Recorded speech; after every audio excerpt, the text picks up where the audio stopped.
खूब बहती है अमन की गंगा, बहने दो मत फैलाओ देश में दंगा, रहने दो अरे लाल हरे रंग में ना बांटो हमको, मेरे छत पर एक तिरंगा है उसे रहने दो। जय हिंद दोस्तों, आप सभी का स्वागत है। आज का जो टॉपिक है वो भारत के महामहिम राष्ट्रपति का टॉपिक है, जिससे लेकर के एग्जाम में बहुत ही इंपॉर्टेंट क्वेश्चन आते हैं। तो देखते हैं भारत का राष्ट्रपति।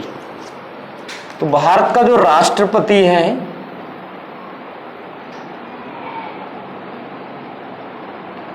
ये अन्य देशों की तरह नहीं है, क्योंकि दो तरह की शासन व्यवस्था होती है, एक अध्यक्षात्मक शासन व्यवस्था, एक संसदात्मक शासन व्यवस्था। तो हमारे यहाँ जो है वो भारत में संसदात्मक शासन व्यवस्था है, और हम अध्यक्षात्मक शासन व्यवस्था की बात करेंगे तो अमेरिका देश में। तो भारत में जो संसदात्मक व्यवस्था है उसमें कार्यपालिका का व्यवस्थापिका से निकट का संबंध होता है। ऐसा क्यों?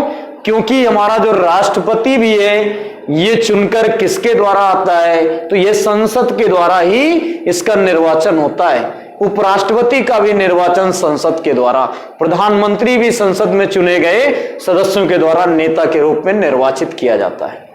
तो इसलिए हमारे यहाँ की जो कार्यपालिका है और व्यवस्थापिका, उसका बहुत ही निकट का संबंध होता है। तो राष्ट्रपति से संबंधित सबसे पहले हम अनुच्छेद देखेंगे, कौन कौन से आर्टिकल राष्ट्रपति से संबंधित है। बहुत ही इंपॉर्टेंट अनुच्छेद है। तो राष्ट्रपति, तो हमारे राष्ट्रपति का जो पद है वो अनुच्छेद 52 में, किस आर्टिकल में है? अनुच्छेद 52 में।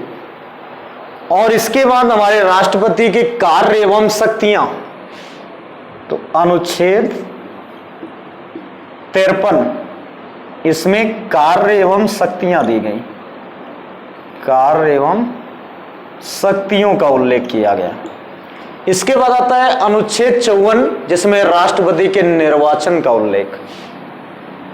तो अनुच्छेद 54, इस पे राष्ट्रपति का निर्वाचन, इसका उल्लेख किया गया। और इसके बाद आएगा अनुच्छेद 55, इसमें निर्वाचन के तरीके यानी निर्वाचन की रीति का उल्लेख। अनुच्छेद 55, तो इस पे है निर्वाचन की रीति, यानी किस तरीके से राष्ट्रपति का चुनाव होता है, इसका उल्लेख किया गया है। फिर आगे चलते हैं अनुच्छेद 56, इसमें राष्ट्रपति के पदावधि यानी राष्ट्रपति के कार्यकाल का उल्लेख। किसका है? कार्यकाल। सभी के विषय में विस्तार से बताएंगे, जो आपके इंपॉर्टेंट आर्टिकल्स हैं उनको विस्तार से हम बताएंगे। पहले आप आर्टिकल जान लें कौन कौन से महत्वपूर्ण है। 56 के बाद अनुच्छेद 57, इस अनुच्छेद 57 में पुनर्निर्वाचन की बात कही गई, यानी पुनर्निर्वाचन की रीति का मतलब है भारत का राष्ट्रपति अनंत बार चुना जा सकता है। तो इसमें पुनर्निर्वाचन की रीति।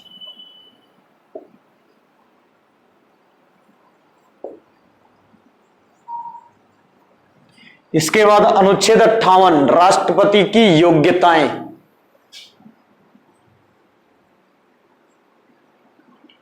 अनुच्छेद 58, इसमें क्या है? तो राष्ट्रपति की योग्यता। और इसके बाद अनुच्छेद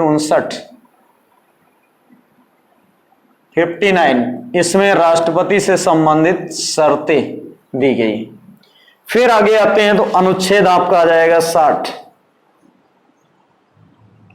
तो अनुच्छेद 60 में राष्ट्रपति के शपथ का उल्लेख किया गया, क्योंकि संविधान के अनुसूची 3 में विभिन्न पदाधिकारियों के शपथ का उल्लेख है, लेकिन भारत के राष्ट्रपति और उपराष्ट्रपति के शपथ का उल्लेख नहीं किया गया है। तो वो अनुच्छेद 60 में किया गया है, राष्ट्रपति के शपथ का उल्लेख। फिर अनुच्छेद 61, इसमें राष्ट्रपति को हटाने की प्रक्रिया, और वो कौन सी है? महाभियोग की प्रक्रिया, महाभियोग, इसका उल्लेख किया गया। फिर इसके बाद जो आर्टिकल आता है बहुत ही इंपॉर्टेंट है, अनुच्छेद 65, यानी राष्ट्रपति के स्थान पर उपराष्ट्रपति कार्यवाहक राष्ट्रपति का पद संभाल सकता है, तो वो भी इंपॉर्टेंट है। और आगे जो आपके अनुच्छेद जैसे 71, इसमें राष्ट्रपति के चुनाव से संबंधित विवादों का निपटारा सुप्रीम कोर्ट में होगा, ये कहा गया। तो निर्वाचन से संबंधित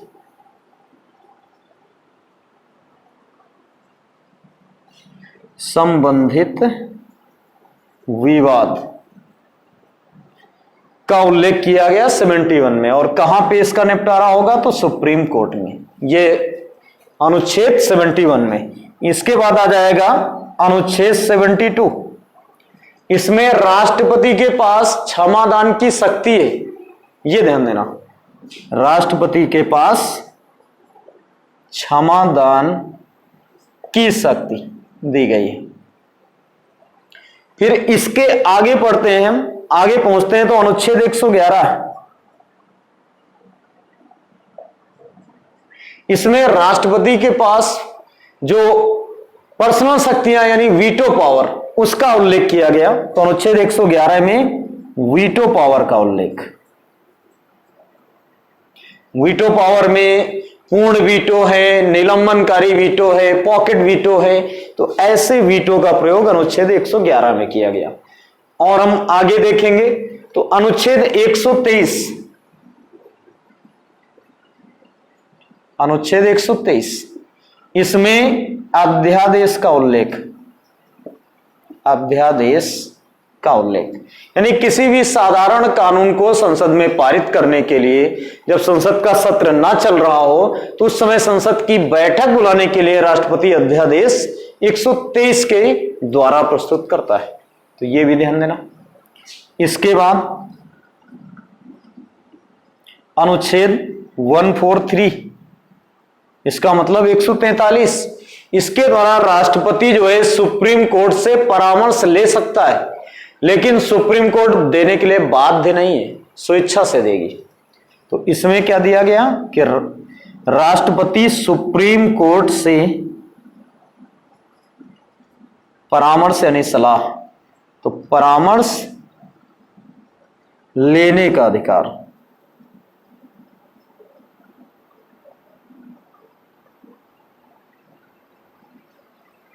तो ये जो शुरुआत के प्रारंभिक इंपॉर्टेंट आर्टिकल हैं, अभी आपको 361 भी हम पढ़ाएंगे, वो भी अनुच्छेद राष्ट्रपति के लिए इंपॉर्टेंट है, और 380 जो है वो भी इंपॉर्टेंट है, उसके विषय में भी हम बताएंगे। और साथ में अनुच्छेद 356 राज्यों में राष्ट्रपति शासन, देश में जो आपातकाल अनुच्छेद 352, तो सभी के विषय में विस्तार से हम आपको बताएंगे।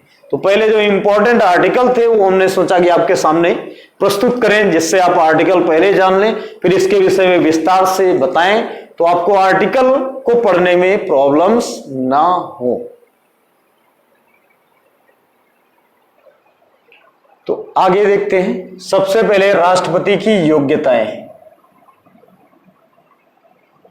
तो राष्ट्रपति बनने के लिए योग्यता क्या है? अब योग्यता का उल्लेख किस अनुच्छेद में है, तो ये भी जान लें आप, आपको अभी हमने लिखाया अनुच्छेद 58 में। अब योग्यताओं में क्या बताया गया है?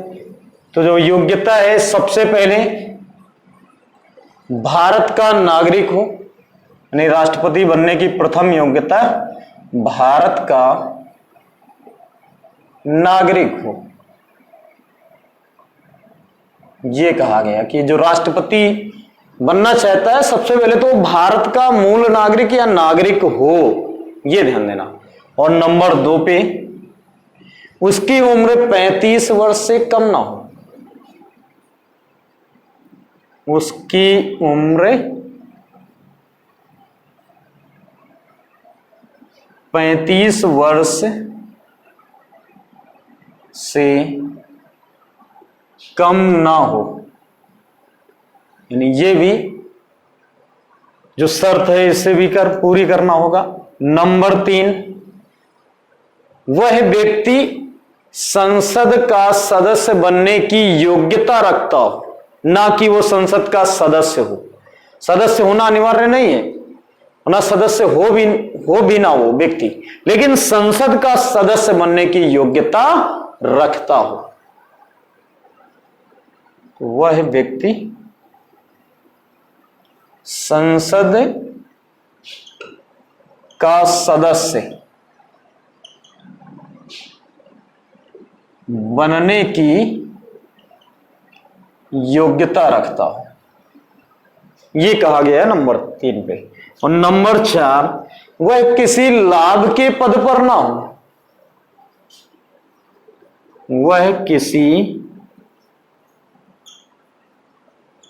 लाभ के पद पर ना हो। अब जैसे वह किसी लाभ के पद पर ना हो, तो लाभ का पद कौन कौन से आते हैं? तो सबसे पहले आप समझ लीजिए, जो लाभ के पद हैं उसमें भारत के राष्ट्रपति का पद नहीं आता, ना उपराष्ट्रपति का, ना राज्यपाल का, और ना ही केंद्र सरकार के मंत्री का, और ना ही राज्य सरकार के। यानी ये पद लाभ के पद नहीं होते हैं। जो आप सरकारी नौकरियां करते हैं, गवर्नमेंट कर्मचारी बनते हैं, वो आपके लाभ के पद माने जाएंगे। और साथ में कुछ ऐसी जगह नियुक्तियां होती जहां पे आप स्कॉलर बांटते हैं या किसी फंड का वितरण करते हैं, तो वो भी लाभ के पद में होते हैं। ये ध्यान देना।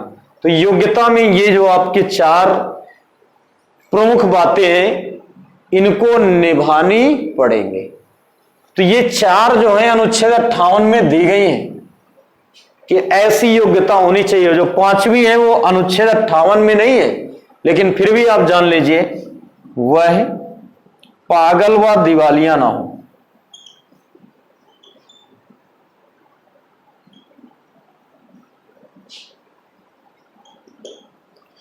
पागल आप समझते हैं, माइंडरी हो, डिस्टर्ब ना हो, और दिवालिया वो किसी तरह से बैंक या कोई पैसा लेके भारत से भागा हुआ ना हो, यानी उसे दिवालिया घोषित ना किया गया हो, यानी भगोड़ा ना हो जैसा विजय माल्या और नीरव मोदी, तो वैसा ना हो। तो ये योग्यता निभाना बहुत ही इंपॉर्टेंट है। अब इसके बाद बात आती है राष्ट्रपति के निर्वाचन की बात, तो वो भी हम करते हैं राष्ट्रपति के निर्वाचन का। तो राष्ट्रपति का निर्वाचन,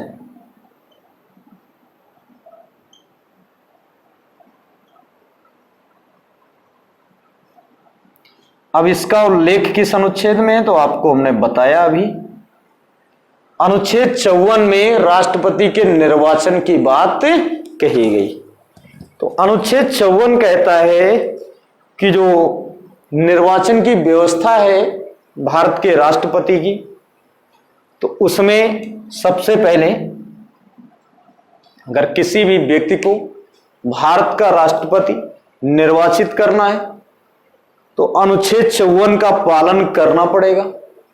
तो अनुच्छेद 54 जो वो है, ये कहता है कि भारत के निर्वाचन में कौन कौन से सदस्य शामिल हो सकते हैं भारत के राष्ट्रपति के निर्वाचन में।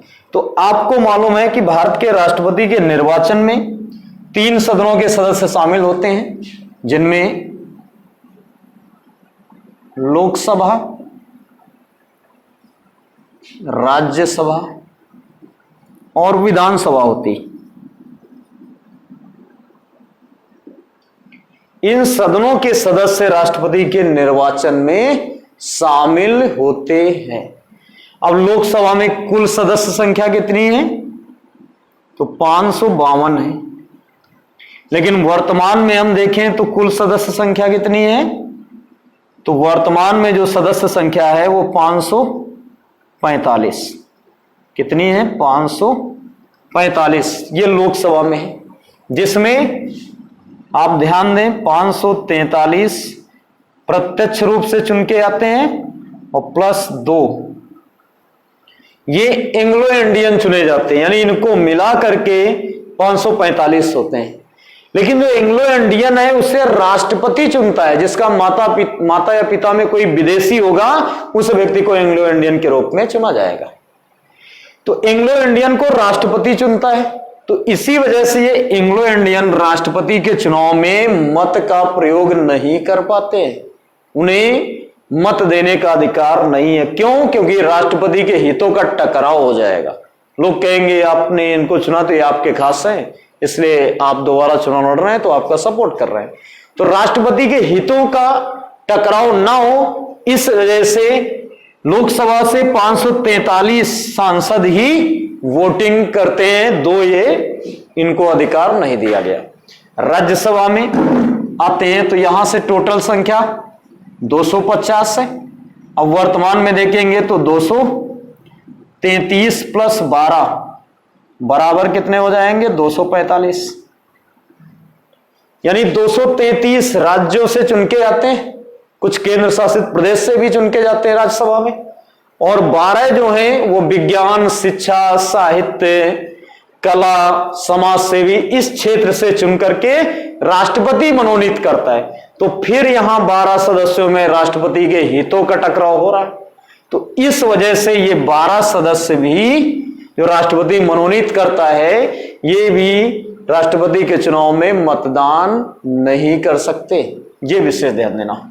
तो ये 233 और ये 543 ये लोग मिलके मतदान करते हैं। तो देखते हैं 543 और 233 अगर हम टोटल मिला दें तो 776 सदस्य हो जाएंगे। यानी संसद के दोनों सदनों के कितने सदस्य राष्ट्रपति के मतदान में वोटिंग करते हैं? तो 776। ये आपको ध्यान देना है कि कितने? तो 776। अब इसके बाद आगे बढ़ते हैं विधानसभा।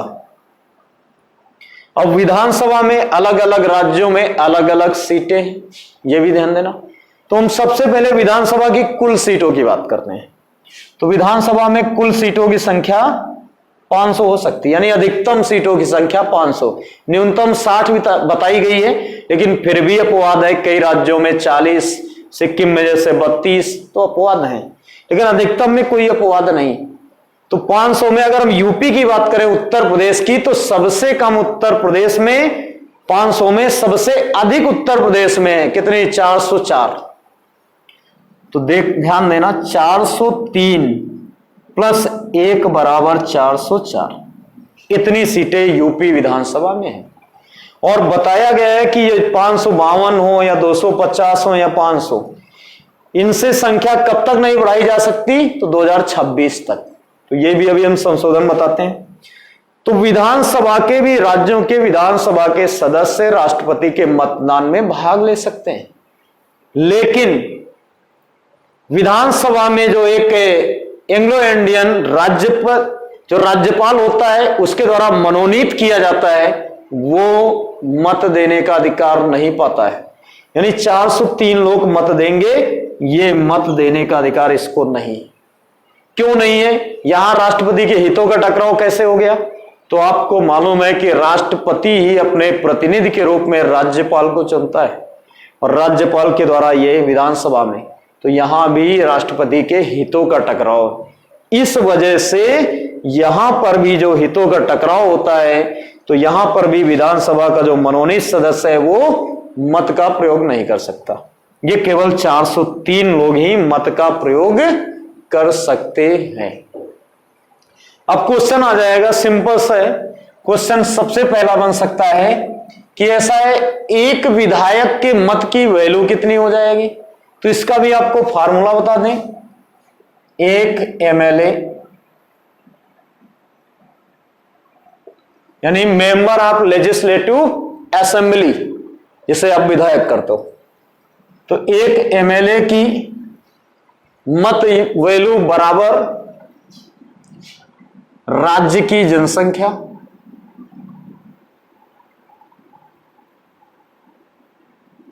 बटे उस राज्य की विधानसभा सदस्यों की संख्या, यानी विधायकों की संख्या, बटे उस राज्य, क्योंकि कई राज्यों में अलग अलग है, तो उस राज्य की विधानसभा सदस्य संख्या गुणे 1/1000।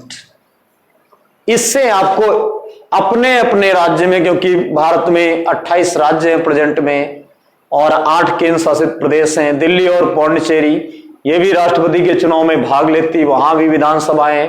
पौंडीचेरी में इस समय सीएम है नारायणसामी, दिल्ली में अरविंद केजरीवाल हैं सीएम। तो ये भी ध्यान देना, भविष्य में एक और केंद्र शासित प्रदेश में विधानसभा होगी, जम्मू कश्मीर में, लद्दाख में विधानसभा नहीं होगी। तो ये तो आप एक एमएलए उसके मत की वैल्यू निकालना है तो निकाल सकते हैं, लेकिन जब बात आएगी कि एक एमपी के मत की वैल्यू निकालिए, एक एमपी मेंबर ऑफ पार्लियामेंट यानी सांसद के मत की वैल्यू, तो एक एमपी बराबर आपको निकालना है तो आप विधानसभा सदस्यों, जो विधानसभा सदस्य थे उनकी कुल मत वैल्यू, यानी जितने भी राज्यों में विधायक हैं इनकी कुल मत वैल्यू, तो विधानसभा थोड़ा सा साइड में लिखें तो बेहतर ढंग से आप समझ सकें। यानी विधानसभा मेंबर की टोटल वैल्यू, यानी टोटल जितने राज्यों में विधायक हैं इनके टोटल मतों की वैल्यू और बटे आपको ये दोनों ऐड करके लिखना है 776, यानी बटे में क्या करना है, लोकसभा और राज्यसभा के सांसदों की कुल संख्या। तो ये करके आप एक एमपी के मत की वैल्यू भी निकाल सकते हैं। तो एक सांसद की वैल्यू आपको हम ऐसे भी बता दें, एक सांसद के मत की वैल्यू 708 होती है और एक विधायक के मत की वैल्यू अगर हम यूपी की बात करेंगे तो लगभग 132 होगी, राजस्थान की तो 129 होगी, तो सभी राज्यों की अलग अलग। लेकिन ये जो मत की वैल्यू हमने राज्यों की जनसंख्या, यानी जनसंख्या पे डिपेंड है किसी भी राज्य के विधायक की मत वैल्यू और सांसद, वो तो सभी राज्यों में होते हैं, तो सांसद की तो एक ही मत वैल्यू है 708, लेकिन विधायकों की अलग अलग मत वैल्यू है। तो इनके डिपेंड किस पे करती है, उस राज्य की जनसंख्या पर। लेकिन हम देखें तो यूपी की जनसंख्या सर्वाधिक है, तो आप सोचोगे कि यूपी के जो विधानसभा के मेंबर्स हैं, विधायक हैं, इनके मत वैल्यू अधिक होगा। लेकिन यह भी आपको जानना है कि ये जो भारत के राष्ट्रपति का चुनाव होता है, ये भारत के राष्ट्रपति का चुनाव किस वर्ष की जनसंख्या को आधार मानकर कराया जाता है, तो ये बेहद इंपॉर्टेंट है। तो भारत के राष्ट्रपति का चुनाव 1971 की जनसंख्या को आधार मानकर, यानी भारत का जो राष्ट्रपति है इसका चुनाव 1971 की जनसंख्या को आधार मानकर कराया जाता, ना कि 2011। 1971 ऐसा क्यों? क्योंकि दक्षिण भारत में जो है उन्होंने राष्ट्र के हित के लिए जनसंख्या नियंत्रण पे ध्यान दिया दक्षिण भारत के लोगों ने, और उत्तर भारत में लगातार जनसंख्या बढ़ती गई। तो दक्षिण भारत के लोगों ने आपत्ति जाहिर की कि ऐसा है, अगर हम 2011 के हिसाब से चलते हैं तो हमारी तो जनसंख्या कम है, हमारे विधायक की मत की वैल्यू कम होगी, इस वजह से ऐसा करिए आप 1971 की जनसंख्या को आधार मानकर मत की वैल्यू लगाइए। तो तब से 1971, अब सोचोगे ये 1971 वाला फॉर्मूला कब चेंज होगा, तो 2026 के बाद अगले कोई जनसंख्या वर्ष के हिसाब से मत की वैल्यू निकाली जाएगी। मान लो 2011 के हिसाब से, 2021 के हिसाब से, तो 2026 में फैसला किया जाएगा कि इसको बदला जाए या नहीं। तो ये विशेष ध्यान देना, ये बहुत ही इंपॉर्टेंट टॉपिक है। लगातार हम इसके वीडियो आप तक प्रोवाइड कराते रहेंगे ताकि आप बेहतर ढंग से इसको पढ़ सकें और नॉलेज कर सकें। ये मेरी अपनी ओर से अच्छी कोशिश है, लेकिन आपका कार्य है कि आप मेरे वीडियो को लाइक और शेयर जरूर करते रहें और सब्सक्राइब भी कर लें, ताकि बेल आइकन आप दबा लो, जो घंटी होती है, जिससे आपको आने वाले समय में जो भी वीडियो मैं प्रोवाइड कराऊंगा आपको मिलते जाएंगे। तो आज के लिए इतना ही। Thank you class. जय हिंद, जय भारत।